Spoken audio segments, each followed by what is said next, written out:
Aloha interwebs, welcome back to my channel. Thanks for tuning in. Tonight is Friday night and Iron Man opens tonight, so we are going to go watch it. We just left dinner. We had burgers at Crave. That place is good. Awesome hamburgers. Now we're gonna go right across the parking lot to that movie theater. We are gonna watch Iron Man. Been waiting for this one for a while, so I'm looking forward to checking it out. Hope it's good. Why don't you guys check out the trailer and we'll talk about it when it's over.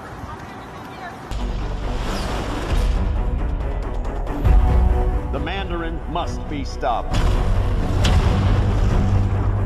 You don't know who I am. You'll never see me coming. Alrighty, interwebs. That was Iron Man 3. And before we get too far into the video and get into like a spoiler type of situation, let me just start off by saying that I enjoyed this movie. I liked it, but it had its issues. But for me, by far, the things that I enjoyed about it outweighed the things that I didn't like about it. And we'll get into that in the spoiler section. But it being, I know it's not quite a summary yet, but it's still the first big like special effects movie that's coming out this year to kind of kick off that that whole Marvel franchise again for the summer blockbuster run of movies for 2013. And I'm glad that I liked it.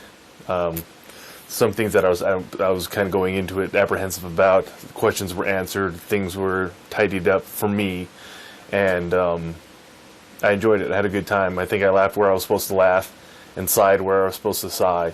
So we had a good time at the movie, and it was an enjoyable movie to watch. I definitely suggest that you go out and check it out for yourself. It's something that you're not going to want to miss, especially if you've enjoyed the first couple Iron Mans. I mean, Robert Downey Jr. is so consistent in this role. He's just very awesome. It's hilarious to watch him do his thing. It wouldn't surprise me a lot if you find out a lot of his lines and his portrayal of this character is improv. He just he plays off the rest of the cast really well. He plays off himself really well. The Tony Stark character just really flows out of him, and it's entertaining to watch.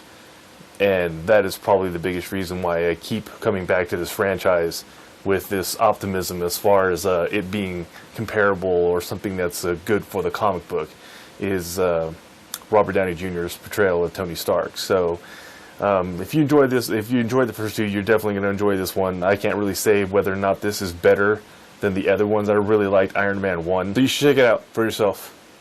And actually, you should check it out now. You should go right now, interwebs. Go watch it and then come back and talk to me about it so we can have a conversation. It's not just me telling you my opinion on stuff. Like, we can actually, talk to each other about whether or not we liked it. Video responses and comments, things like that. So I'm going to get into a section of the video where there's spoilers, things like that of that nature. So you should probably turn this off if you haven't seen the movie yet.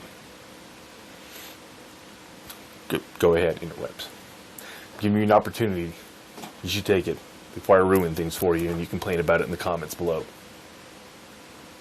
Okay, that's plenty enough time for you to turn off the video.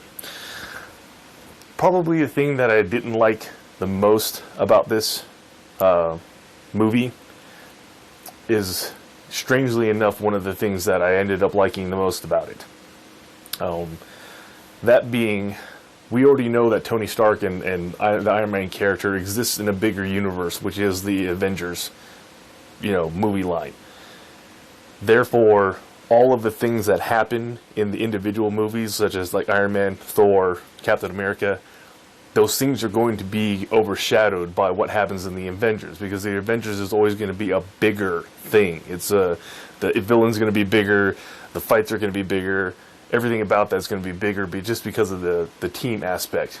And with how big the Avengers first movie was, the second one can really only get bigger.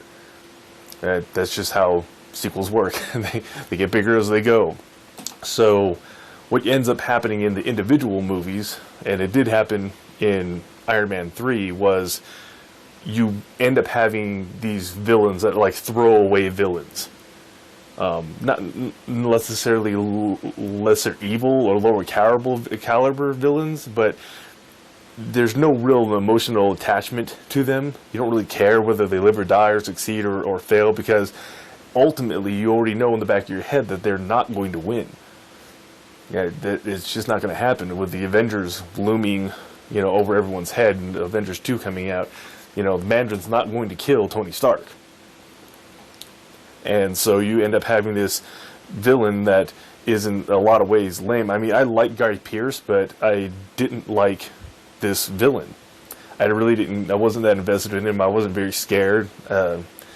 Wasn't very threatening, and I knew it was going to go the way of the dodo eventually because of the Avengers thing hanging over my head. And I'm assuming that that's going to happen in Iron Man and Captain America as well. That you're not going to have these big, super epic, fight scenes in these movies with any kind of huge, large amount of earth-shattering, overwhelming, evil presence when it comes to the villains, because they can't win. Because the Avengers is going to happen, and something bigger is going to happen in that movie than it's going to happen in the individual movies. So you end up having these single-serving throwaway villains that you're not really invested in, you don't really care about, which kind of makes a hero movie a little less, impactful, when you're not really worried about whether or not the villain can get away with it. And that being said, strangely enough, that's kind of what I liked about this movie, because I'm ready for the Avengers. I'm always going to be more excited about the team than the individuals, just like I am with the comic books. And that's just kind of my take on it. And I'm fully prepared. This is Iron Man 3. I'm fully prepared never to actually have another individual Iron Man movie, as long as Robert Downey Jr. keeps coming back as Iron Man in the Avengers. I'm still going to go see that. I'm going to find it enjoyable, and it'll probably be more enjoyable in that team dynamic. So I'm hoping that I'm not going to be disappointed too much in this aspect as Thor comes out, because I like that character too. I like what they've done with that. So I have a feeling that the individual movies are going to be a little bit disappointing in the realm of villains, even though the heroes are still going to be pretty awesome. But again, I don't mind that, because I'm ready for the Avengers. I really don't care if they don't make another Thor and they don't make another Captain America, as long as they keep making Avengers movies with all of them in it. I'm cool. This movie ended up being really it just seemed like another day in the office for Tony Stark. It was like, this is Tony Stark's Tuesday. This is what he did on Tuesday. He came into the office, he made a couple phone calls, stopped some terrorists, built some new armor. And that's that's fine. That's Tony Stark's Tuesday. It's still interesting to watch, because it's more interesting than what I did last Tuesday. I didn't save the world. I don't have Iron Man suits that I can control via robot, with his mind. So that's why I sit with Iron Man 3. I did like it. I found it enjoyable, but ultimately the villain was horrible.